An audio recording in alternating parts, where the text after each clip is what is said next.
Friends, welcome to Kavitha சமையலறை. இன்னைக்கு நம்ம பார்க்க போகிற ஸ்பெஷல் ரெசிபி நல்ல ஒரு சுவையான புதினா சாதம். ஒரு அருமையான வெரைட்டி ரைஸ், ரொம்ப சிம்பிள் அண்ட் ஈஸியாக குயிக்காக பண்ணிடலாம். நல்ல ஒரு லஞ்ச் பாக்ஸ் ரெசிபி. குழந்தைங்க கண்டிப்பாக விரும்பி சாப்பிடுவாங்க. அந்த ஃப்ரெஷ்ஷான புதினா வாசம் நிறையா பேருக்கு பிடிக்கும். ரொம்ப நல்லதும் கூடங்க. புதினா நல்ல ஜீரண சக்தி அதிகப்படுத்தும். நிறைய மைக்ரோ நியூட்ரியன்ஸ் இருக்குது. ரொம்ப ரொம்ப நல்லது. அதுவும் நல்ல சாதமெல்லாம் கிளறும்போது ரொம்ப நல்லாயிருக்கும். இந்த புதினா சாதம் 2-3 விதமாக செய்யலாம்.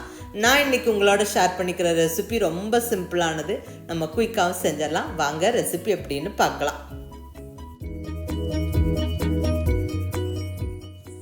இப்போ புதினா சாதம் செய்யறதுக்கு நம்மளுக்கு மெயினான இன்க்ரீடியன்ட் பார்த்திங்கன்னா புதினா. நல்ல ஃப்ரெஷ்ஷான புதினா ஒரு 3 கைப்பிடி அளவுக்கு எடுத்துருக்கிறேன். நல்லா இலையாக பறித்து நல்லா கழுவி சுத்தப்படுத்தி வச்சாச்சு. கூடவே 2 பச்சை மிளகாய், ஒரு 2 துண்டு இஞ்சி, ஒரு நெல்லிக்காய் சைஸ் புளி எடுத்துருக்கிறேன். நான் இங்கே ஒரு 1/2 கப்பு ரைஸை வடித்து எடுத்து வச்சுருக்கிறேன். ஸோ இந்த அளவுக்கு புளி சேர்த்தால் போதும், ரொம்ப அதிக புளிப்பு வேண்டாம். இப்போ இதெல்லாம் நம்ம மிக்ஸி ஜாரில் சேர்த்து நல்லா அரைச்சிடலாங்க. ஃபஸ்ட்டு நல்லா அந்த 2 துண்டு இஞ்சியை சேர்த்து விட்டுடலாம். கூடவே 2 பச்சை மிளகாய். நம்ம தாளிக்கும் போதும் வரமிளகாய் சேர்க்க போகிறோம். ஸோ இங்கே அரைக்கிறதுக்கு 2 காரமான பச்சை மிளகாய் மட்டுமே சேர்த்துக்கிறேன். காரம் உங்களுடைய டேஸ்ட்டுக்கு தகுந்த மாதிரி நீங்கள் டிசைட் பண்ணி ஆட் பண்ணிக்கோங்க. இப்போ நெல்லிக்காய் சைஸ் புளி சேர்த்தாச்சு. கூடவே நல்ல புதினா, ஃப்ரெஷ்ஷான புதினா நல்லா கழுவி எடுத்து வச்சுருக்குற அது சேர்த்துடலாம். நல்லா ஒரு சின்ன கட்டு புதினா. இப்போ இதில் கொஞ்சமாக தண்ணி விட்டு நல்லா ஃபைன் பேஸ்ட்டாக அரைச்சிருங்க. அதிகம் தண்ணி விட்டுறாதீங்க. பாருங்கள், இந்த அளவுக்கு நல்லா ஃபைன் பேஸ்ட்டாக அரைச்சிடணும். அவ்வளோதாங்க. நல்ல கமகமான வாசனையோட நம்மளுடைய புதினா பேஸ்ட்டு ரெடியாக இருக்குது. இப்போ சாதம் தாளிச்சிடலாம். இங்கே ஒரு 1/2 கப்பு ரைஸை நல்ல உதிரி உதிரியாக சாதமாக வடித்து எடுத்து வச்சுருக்கிறேன். நம்ம எந்த ரைஸ் வேணாலும் யூஸ் பண்ணலாங்க. அதாவது பச்சரிசி, புழுங்கலரிசி, பாசுமதி ரைஸ் எது வேணாலும் யூஸ் பண்ணலாம். அது நம்ம விருப்பம். பட் சாதம் கண்டிப்பாக உதிரி உதிரியாக இருக்கணும். இப்போ இங்கே ஸ்டவ்வில் கடாய் வச்சு கடாய் சூடு பண்ணியாச்சு. இப்போ இந்த சாதம் தாளிக்க நல்ல நாட்டு மரச்செக்கு கடலெண்ணெய் யூஸ் பண்ணிக்கிறேன்.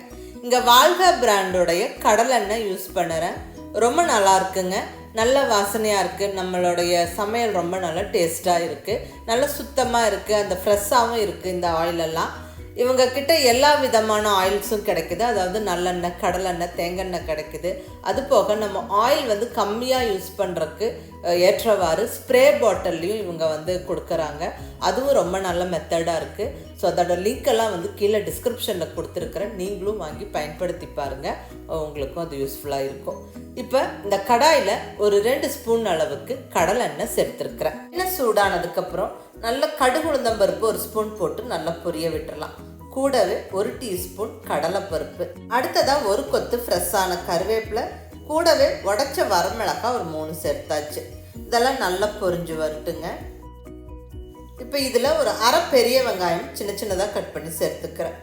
நல்லா வதக்கி விட்டுறலாம். வெங்காயம் கொஞ்சம் கலர் மாறுற வரைக்கும் வதங்கட்டும்.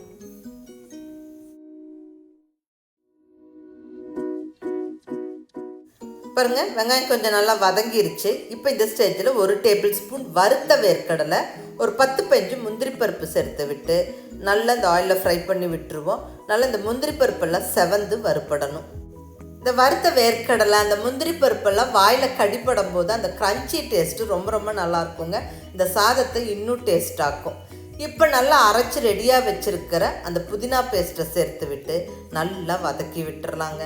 இதெல்லாமே நம்ம பச்சையாக சேர்த்து அரைச்சிருக்கிறோம். ஸோ நல்ல ரா ஃப்ளேவர் போகிற வரைக்கும் பொறுமையாக வதக்கி எடுத்துக்கணும். இப்போ கொஞ்சமாக மஞ்சள் பொடி சேர்த்து விட்டு கூடவே தேவையான அளவு உப்பு சேர்த்துக்கலாம். இந்த ரைஸுக்கு தேவையான அளவு உப்பு சேர்த்து விட்டு மறுபடியும் நல்ல 1 நிமிஷம் வதக்கி விட்டுருவோம். பாருங்கள், நல்ல சுருளாக வதங்கி வந்துருச்சு. இப்போ இந்த ஸ்டேஜில் நம்ம ரெடியாக உதிரி உதிரியாக வடித்து வச்சுருக்கிற சாதத்தை சேர்த்து விட்டு நல்லா கலந்து விட்டுறலாங்க. இங்கே ஒரு 1/2 கப்பு ரைஸை சாதமாக வடித்து எடுத்து வச்சுருந்தேன். ஸோ அதை தான் இப்போ சேர்த்துக்கிறேன். இந்த மாதிரி வெரைட்டி ரைஸஸ் எல்லாம் செய்யும்போது சாதம் கண்டிப்பாக உதிரி உதிரியாக இருக்கணும். அப்போ தான் கிளறும் போது நல்லாயிருக்கும். இல்லைன்னா அந்த சூடான கடாயில் போட்டு நம்ம கிளறும் போது குழஞ்சு உதிர்ந்து உடஞ்சி போயிடும்.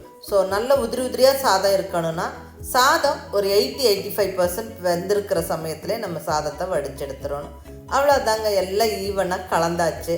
அருமையான அந்த அழகான க்ரீன் கலரில் நல்ல கமகமான அந்த புதினா வாசத்தோட அருமையான புதினா சாதம் ஜம்முன்னு ரெடி ஆயிடுச்சுங்க.